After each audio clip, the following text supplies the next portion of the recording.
Hello and welcome to this Serial Geek TV episode commentary for Mrs. Rogers' Neighborhood, an episode of The Real Ghostbusters, produced by Geek. So I thought I might start this commentary by talking about the differences between the network episodes and the syndicated episodes for those that aren't all that aware of the differences. These episodes were, for want of a better phrase, Geek's pride and joy. They worked very hard to make these first 13 episodes stand out in the hope that ABC would order future seasons. But here's where it gets interesting. At the same time, Geek were also producing a syndicated batch of episodes. These 65 episodes would go directly into the syndicated markets around the United States, shown on a daily basis. The syndicated episodes had a lot more freedom and thus for the most part were darker and relied a lot less on the appearances of Slimer. He was only present when the writers felt he was required or that he would serve a purpose. Now, I say that the syndicated episodes were darker, but that does not mean that the network episodes were dumbed down, because at the end of the day, the same writers were still working on both the network episodes and the syndicated episodes. This particular episode, Mrs. Rogers' Neighborhood, is by far one of the scariest of the entire series, with some truly terrifying visuals that still haunt me personally to this day. I think I'm still seeking therapy for some of the scenes we're about to see in this episode. Interestingly, the opening scene, which is a beautifully animated shot going from Manhattan to one of the outer boroughs, that opening scene was actually removed from the original UK broadcast. Now, I've mentioned before that when cartoons of the 1980s were shown specifically on children's ITV, they often had a scene or two removed in order to fit the 22-minute time frame allotted for the episodes. This is because on children's ITV, the ad breaks were either side of the episode, not in between, as was the case with most shows in America at the time. So whilst giving an episode commentary, I will try and point out those moments where scenes were removed, and thinking about it, much of these opening scenes were removed from the UK broadcast, which may sound crazy, but oddly, scenes cut would not really affect the overall flow of the episode or the story structure. But as I'm recording this commentary, I'm kind of shocked by how much was removed. Yes, it's always nice to see the Ghostbusters when they have a moment to themselves, which I would say the show managed to showcase rather well from episode to episode. And let's be honest, a lesser show would have had the Ghostbusters in action all the time, because that's what the kids want. They want to see the Ghostbusters zapping ghosts, right? But those making this show, specifically the writers, wanted to celebrate those characters that we saw in the movie. And I cannot begin to express just how well those characters from the movie were transposed to the cartoon. The writers did a fantastic job of keeping them the same. You felt like this dialogue could come from the mouths of Bill Murray, Harold Ramis, Dan Aykroyd, Ernie Hudson and Annie Potts. These characters felt as real as they did in the movie, and as a writer or the producer of an animated series, this not only takes skill, but also a resistance to do the obvious. Right, now here, when this episode first aired in the UK, this was the first shot of the episode, meaning that we didn't get to see the first 2 minutes and 40 seconds of the episode. But when you look at the episode on a whole, those opening scenes aren't integral to the plot, and so their omission isn't a problem. Trust me though, not all of children's ITV's edits were as smooth as this. Also, the episode opening with that creepy shot of Mrs. Rogers at the window was pretty terrifying, and a fantastic sign of things to come. Now, as I was saying, as a writer or producer of this cartoon based on a movie, it took both skill and resistance not to do the obvious when writing for these cartoon characters. By this I mean, imagine how easy it would have been to write these characters as basic 1980s cartoon archetypes. You could have Peter Venkman as the hero, Egon Spengler as the nerdy scientist, etc. But thankfully, those working on this show gave the characters as much depth as they had in the movie, and I think that's a testament to why this show is still celebrated to this day. Well, at least the first 78 episodes, and that's no disrespect to the seasons seasons that followed, because there were good episodes and a majority of the writers were still working on the series, but they were so handcuffed by the decisions made above them that it became harder and harder to write convincingly good episodes of The Real Ghostbusters, as crazy as that sounds. So I'm going to hit you with a spoiler here. Mrs. Rogers is the baddie of the episode. She is the demon What, as we will find out. But what is so beautiful about this episode is that even though the clues are there, such as Egon's PKE meter going crazy, there's enough doubt that you're not quite sure, at least initially. Plus, Mrs. Rogers is presented as such an innocent looking figure, especially with regards to her character design. Instead of her having typically illustrated eyes, she has little black dots, which lends itself to this narrative that she's just a little old lady and possesses no threat to anyone. You would never for a second suspect that this little mortal houses a terrifying demon. Now there's a great scene coming up here. Many misunderstandings on the level of Abbott and Costello's famous Who's on First routine. And I just love Peter Venkman sitting in a chair with his feet up, already writing the bill, because he just assumes that Mrs. Rogers is some doddery old lady who isn't living in a haunted house at all. So he's ready to bill her lots of money for what he perceives to be an easy job. Ever the opportunist. And somewhat cutthroat, but very much in keeping with the Peter Venkman character that we saw in the original movie. Who said what? What? Did you say what? Peter, I'm trying to work. Say what? I didn't say what. Who did? Did what? Say what? Man, I didn't say a word. Yeah, right. Then who did? I love that exchange. It's so clever, and you wouldn't really get that kind of level of humour in many other cartoons from this decade. The writers of The Real Ghostbusters, I think, felt a level of freedom, and nowhere is that more evident than in J. Michael Straczynski's Writer's Guide series Bible for the syndicated season, in which he basically outlines the kind of stories they're looking for and the kind of stories they're not looking for. And the kind of stories they're not looking for are the ones that we all grew up with in shows like He-Man, She-Ra, Transformers, Teenage Mutant Ninja Turtles, etc. Those plots which involved characters being shrunken in size, possessed computer stories, someone's birthday is forgotten, someone quits their role. Those were not really high on J. Michael Straczynski's vision for The Real Ghostbusters. I should mention that the storyboard for this episode was illustrated by Brad Rader, and it's fantastic. Very loose line art in many panels, but the key frames and staging is pretty much what we see here, animated of course beautifully in Japan. And now, more and more, we start to see moments where Mrs. Rogers, in little asides, looks pretty mean. Another thing I enjoy, at this point, we're not quite sure what Mrs. Rogers' plan is. She's just this little old lady who looks a bit off at times, and yes, we suspect something nefarious is at play, but what? Oh, before I forget, I'll give some voice recording session information because I know you like it when I provide that, and of course, thanks to voice director Marsha Goodman for giving me all those call sheets back in 2008. So, the dialogue for this episode was recorded on June the 3rd, 1986. The session went from 1 PM to 5 PM. How precise a fact is that? Uncredited, Billy Hayes, more famously known as Witchy Poo in HR Puffnstuff, as the voice of Mrs. Rogers, with Leo DeLion as the voice of the demon, What. And, of course, you don't need me to tell you that Frank Welker is once more knocking it out of the park, voicing both the demon bird Precious and the little spud himself, Slimer. The noises that this man was able to create during this time is just crazy. Not that he's lost that ability.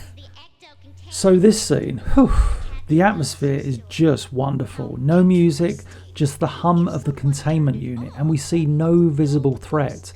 Laura Summer as Janine giving us some wonderful exposition, but then, my goodness, just watch what happens next, because to this day, for me, it may be one of the most perfect scenes in the series, and I shall explain why after. The immediate staff? You mean...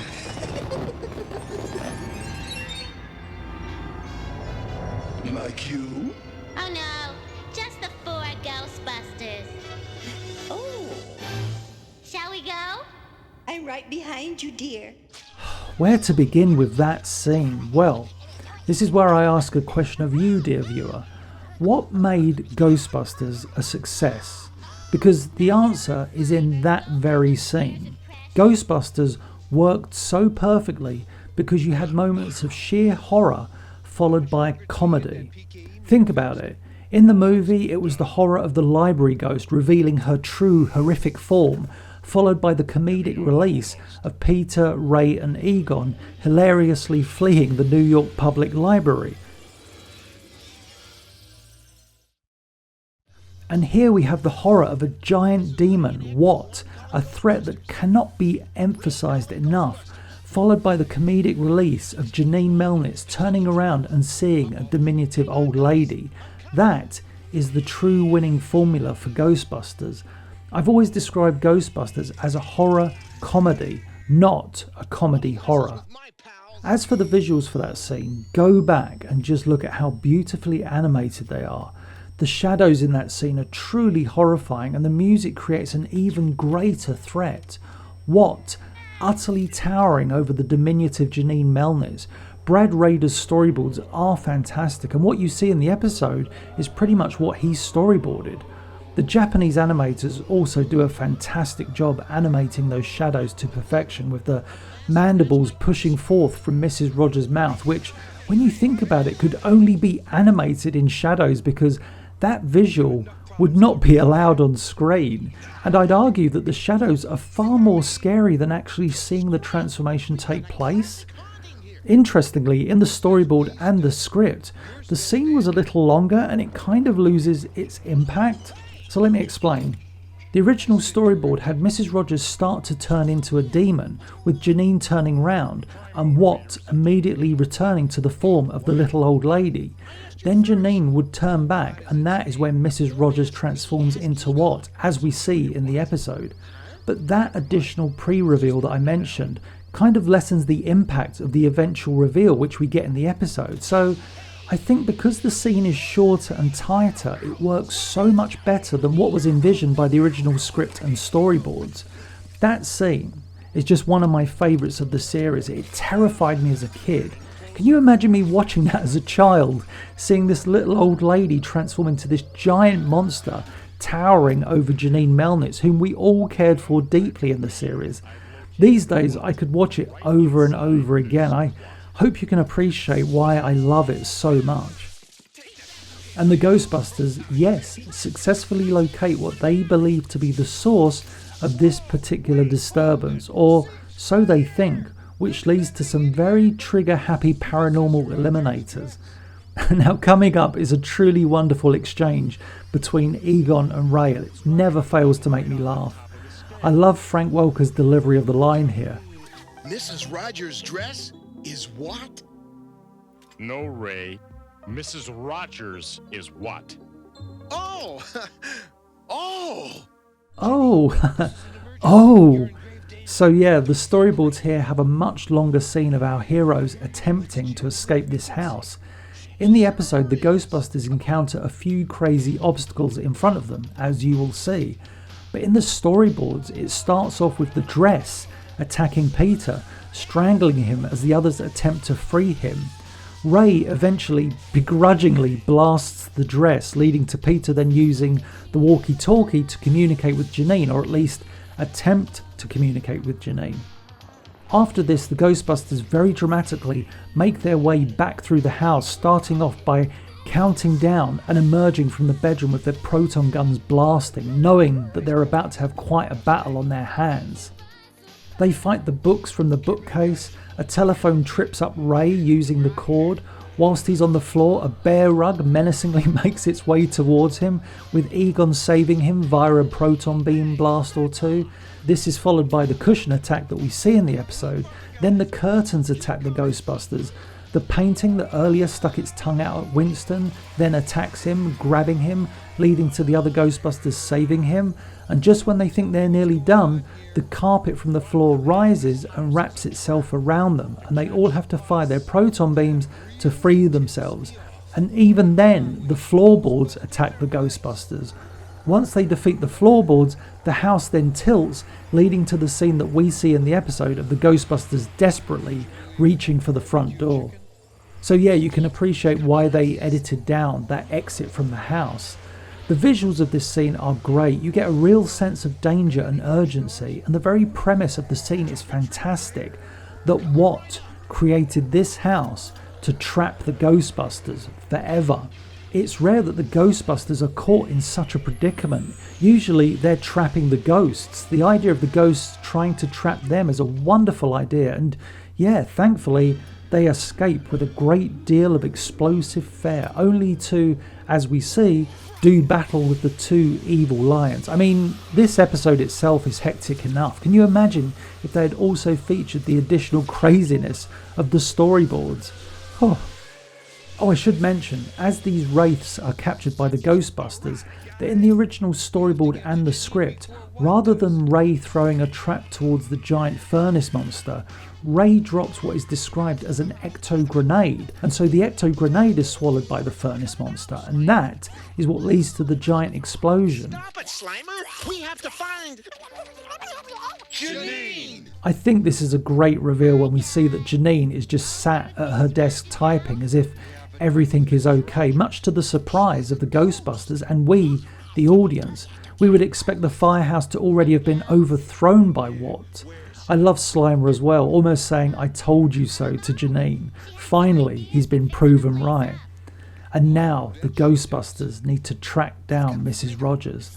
The problem is, the firehouse has more than a few floors and a basement too, so it may be a bit of a quest. I love the shots of Mrs. Rogers sneaking around the firehouse. It's just so perfect for a character that looks so sweet and innocent, though at this point we know she is far from that. This upcoming shot of Peter being grabbed by Watt is truly terrifying, as is the reveal that he is now possessed by Watt, with the spirit looming over him, cackling evilly. That's a great look too, the high top hair and the yellow skin. I love the exchange Lorenzo music as Peter has with Laura Summer as Janine. Just listen. But I think I'm very close to her now. Oh, okay. Oh, by the way, love your new do.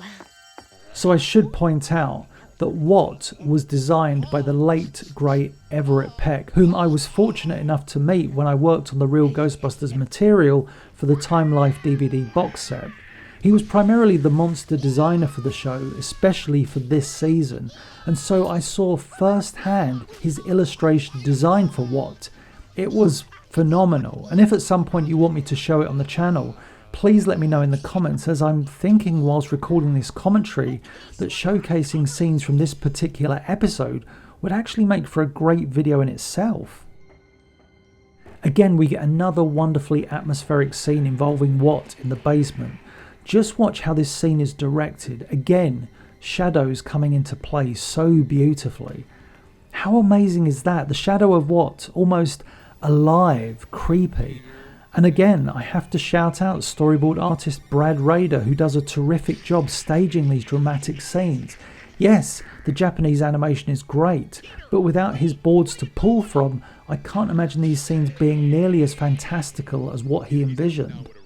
Watt's voice coming out of Peter is awesome, as is Janine's desperate pleading with him, leading to Watt taking full control of Peter. Peter, don't do it! I'm not Peter, you pitiful fools. I am the mighty Watt. No, I'm not. I'm Peter. This scene is so epic. Look at Peter. Not only are we about to see the strength of Peter Venkman's will, but we also get some of the best voice acting from the legendary Lorenzo music. Bless Winston, immediately trying to help his dear friend. I love the way all the others grab him. Egon, of course, has a plan, but as he warns everyone, including we the audience, Peter could go all to pieces, literally.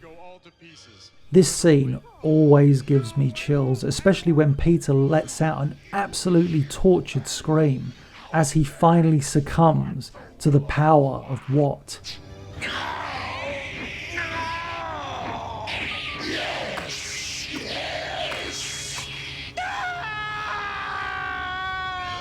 That is an incredible moment. I would love to have been in the recording booth watching the normally chilled Lorenzo music let out that scream, and bravo to my dear friend Marsha Goodman for directing such an incredible piece of voice acting. All under my command. And with Peter having lost his battle, the Ghostbusters understandably race into action, blasting the spirit of Watt, trying to separate him from Peter Venkman, with Slimer and Janine both helping. Slimer taking care of Precious, and Janine not only tossing an ecto trap into play, but also braving the dangers of the proton beams and the spirit of Watt in order to shut down the containment unit. Great animation throughout this scene, and the music by Shuki Levy is fantastic. Toss it on the floor! Yes, Watt's sidekick, the rather evil, fire-breathing Precious, is zapped and trapped. And, as I mentioned, here goes Janine, in heels, racing to shut down the containment unit as Watt protests. My goodness, what a design for a creature.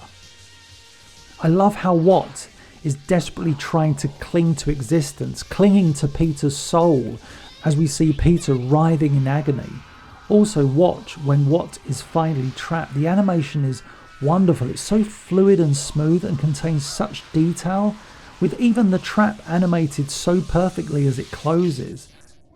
And speaking of wonderful animation, now that Watt is gone, watch the level of detail in this sequence, which shows the house, the haunted house, pretty much imploding. It's perfect. Peter, are you all right? So yeah, this episode reaches its conclusion, and as you may have guessed by now, it's easily one of my favourites. Actually, by the time you watch this commentary, my personal list of the top 10 episodes of The Real Ghostbusters will already be on the channel, so please check it out and see where this particular episode falls. It's in the top 10, of course. I'm not going to tell you which number though. A great little ending here as we see Peter immediately concerned with only one thing. How will others think of him with his new crazy hairstyle? It's so perfectly a Peter Venkman moment. And yeah, Slimer only tries to help, which leads to a great final shot of the episode with Peter chasing Slimer down the street. And if you listen to Slimer, Frank Welker's delivery, it's like Slimer trying to figure out which way to go. It's so good. But yeah, this episode I think is so beautiful. It feels like a very original story. It contains great dialogue by Len Jansen and Chuck Manville, fantastic animation from the Japanese studio, stunning visuals and staging by Brad Rader, and yeah, I could just watch Mrs. Rogers' Neighborhood over and over again. It comes highly recommended. And that's the end of this episode commentary. I hope you enjoyed it. If you did, please be sure to like, share and subscribe, and I'll catch you on the next one.